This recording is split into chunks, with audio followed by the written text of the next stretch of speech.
Assalamualaikum warahmatullahi wabarakatuh. Yang terhormat Bapak Eko Perianto MSI selaku dosen pembimbing mata kuliah Seminar Bimbingan dan Konseling. Perkenalkan, saya Anggi Sulistiantoro dengan NPM 19144200034. Prodi Bimbingan dan Konseling ingin mempresentasikan proposal seminar saya yang berjudul Upaya Mengoptimalkan Strategi Belajar Sesuai dengan Gaya Belajar terhadap Metode Pembelajaran pada Siswa Kelas 12 SMA Negeri 1 Gamping. Proposal penelitian ini terdiri dari 3 bab, yaitu bab pertama adalah pendahuluan, bab 2 kajian teori, bab 3 adalah metode penelitian. Memasuki bab 1 yaitu pendahuluan. Proposal penelitian ini dilatar belakangi oleh beberapa hal, yaitu belajar merupakan perubahan tingkah laku atau penampilan dengan serangkaian kegiatan, misalnya dengan membaca, mengamati, mendengarkan, meniru, dan lain sebagainya. Kemampuan seseorang untuk memahami dan menyerap pelajaran juga pasti berbeda tingkatannya. Tingkatan tersebut dipengaruhi oleh strategi belajar. Strategi belajar siswa sendiri dipengaruhi oleh gaya belajar yang ada pada diri masing-masing peserta didik atau siswa. Ada 3 jenis gaya belajar, yaitu visual, auditorial, dan kinestetik. Di SMA Negeri 1 Gamping terdapat beberapa siswa yang belum memahami strategi belajar yang sesuai dengan gaya belajarnya.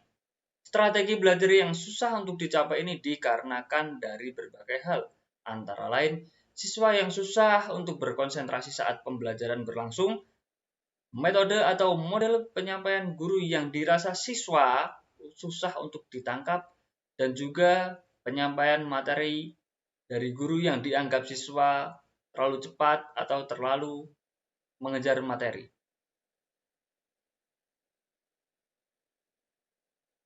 Kemudian identifikasi dari permasalahan ini adalah metode pembelajaran yang dianggap beberapa siswa kurang bisa relevan dengan mata pelajaran yang diajarkan. Ada siswa dengan gaya belajar yang sesuai dengan metode pembelajaran dan ada juga siswa dengan gaya belajar tidak sesuai dengan metode pembelajaran. Kemudian untuk pembatasan masalah pada penelitian ini, peneliti mengidentifikasi bahwa untuk batasan masalah yaitu upaya mengoptimalkan strategi belajar sesuai dengan gaya belajar terhadap metode pembelajaran pada siswa kelas 12 SMA Negeri 1 Gamping tahun ajaran 2022-2023. Memasuki rumusan masalah. Di sini peneliti ada 2 poin, yaitu apakah strategi belajar pada siswa sudah sesuai dengan gaya belajar pada siswa, dan kedua, apakah metode pembelajaran yang disampaikan oleh guru sesuai dengan gaya belajar siswa. Kemudian untuk tujuan masalah diri, yaitu ada 2 juga. Yang pertama, untuk mengetahui strategi belajar pada siswa, apakah sudah sesuai dengan gaya belajar pada siswa, dan kedua, untuk mengetahui materi yang disampaikan oleh guru sesuai dengan gaya belajar siswa. Manfaat pengembangan dari penelitian ini adalah dibagi dengan 2 poin. Yang pertama adalah manfaat teoritis. Secara teoritis, penelitian ini akan membahas mengenai upaya untuk mengoptimalkan strategi belajar sesuai dengan gaya belajar pada siswa.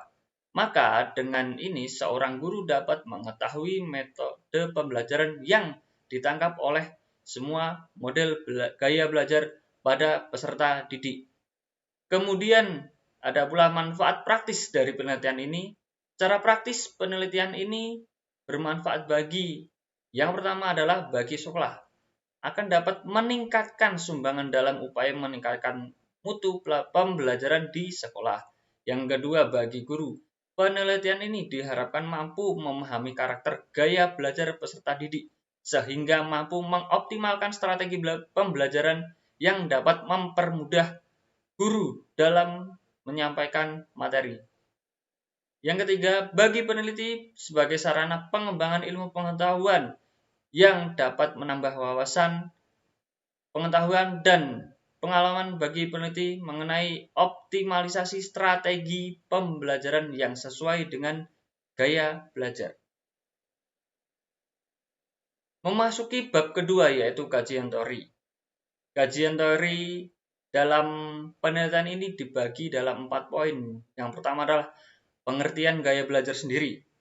Gaya belajar adalah cara seseorang merasa mudah, nyaman, dan aman saat belajar, baik dari sisi waktu maupun secara indera. Gaya belajar adalah gaya yang dipilih seseorang untuk mendapatkan informasi atau pengetahuan dalam suatu proses pembelajaran. Poin kedua adalah macam gaya belajar, yaitu ada visual, auditory, dan kinestetik. Visual tipe pembelajaran yang cenderung fokus dengan penglihatan, auditory atau auditorial tipe belajar yang mengandalkan pendengaran dalam menangkap informasi, dan yang ketiga kinestetik adalah tipe belajar yang banyak melibatkan gerakan. Kemudian memasuki poin ketiga adalah strategi belajar yang terdiri dari gaya belajar visual. Strateginya antara lain memperhatikan apabila ada contoh atau peragaan dari guru atau teman-teman. Kemudian ciptakan asosiasi visual ataupun gambaran dalam benak untuk mengingat informasi. Kemudian yang kedua ada strategi gaya belajar auditorial dengan berpartisipasi aktif dalam diskusi kelas, karena materi pembelajaran selama diskusi akan mudah terserap dalam otak. Yang ketiga adalah strategi belajar dari gaya belajar kinestetik, yaitu selama guru tidak keberatan bisa mendengarkan penjelasan guru sambil menggambar atau membuat sesuatu dengan tangan. Kemudian poin keempat dari kajian teori adalah metode pembelajaran. Pembelajaran pada dasarnya merupakan proses penambahan informasi dan kemampuan baru ketika kita berpikir informasi dan kemampuan baru.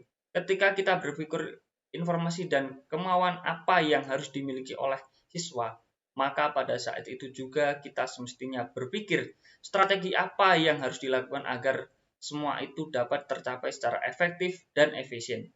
Ini sangat penting untuk dipahami bahwa strategi merupakan bagian terpenting dalam proses pembelajaran. Jadi strategi ini hal yang sangat penting bagi guru-guru dan siswa untuk meningkatkan hasil dari proses pembelajaran tersebut.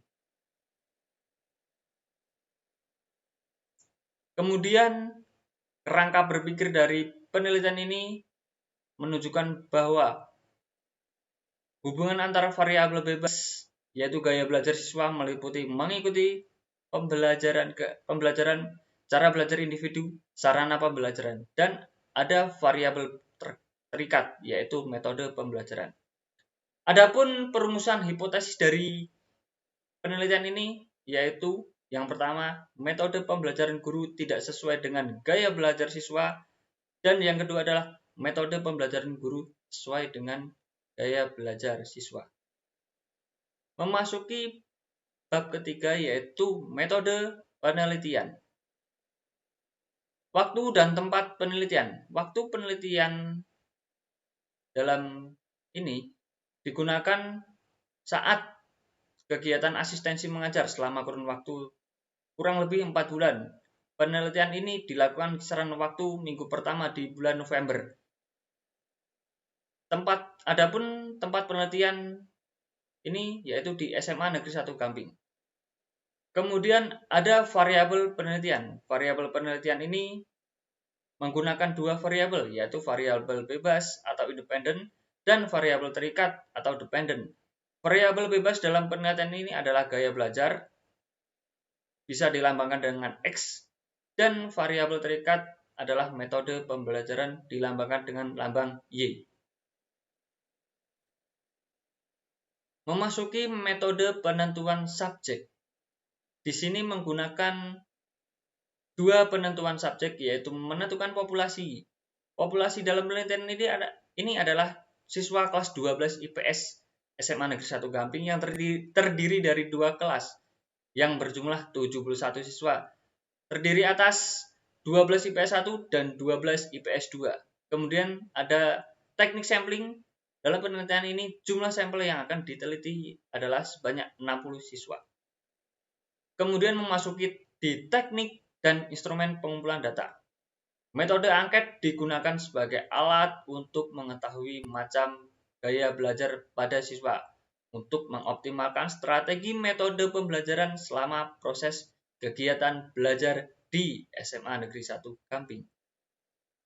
Jenis angket yang digunakan dalam penelitian ini adalah jenis angket checklist, karena responden menjawab tentang keadaan yang sesuai dengan dirinya sendiri dan memberikan tanda cek di kolom yang sudah disediakan. Kemudian untuk teknik analisis data dalam penelitian ini menggunakan analisis korelasi untuk mencari hubungan variabel bebas X dengan variabel terikat atau Y. Pengujian analisis korelasi ini menggunakan uji dua sisi atau two-tailed, yang artinya data ini mempunyai hubungan yang signifikan atau tidak antara variabel X, yaitu gaya belajar, dan variabel Y, yaitu metode pembelajaran. Demikian presentasi yang dapat saya sampaikan. Kurang lebihnya saya mohon maaf. Wabillahi taufik wal hidayah. Wassalamualaikum warahmatullahi wabarakatuh.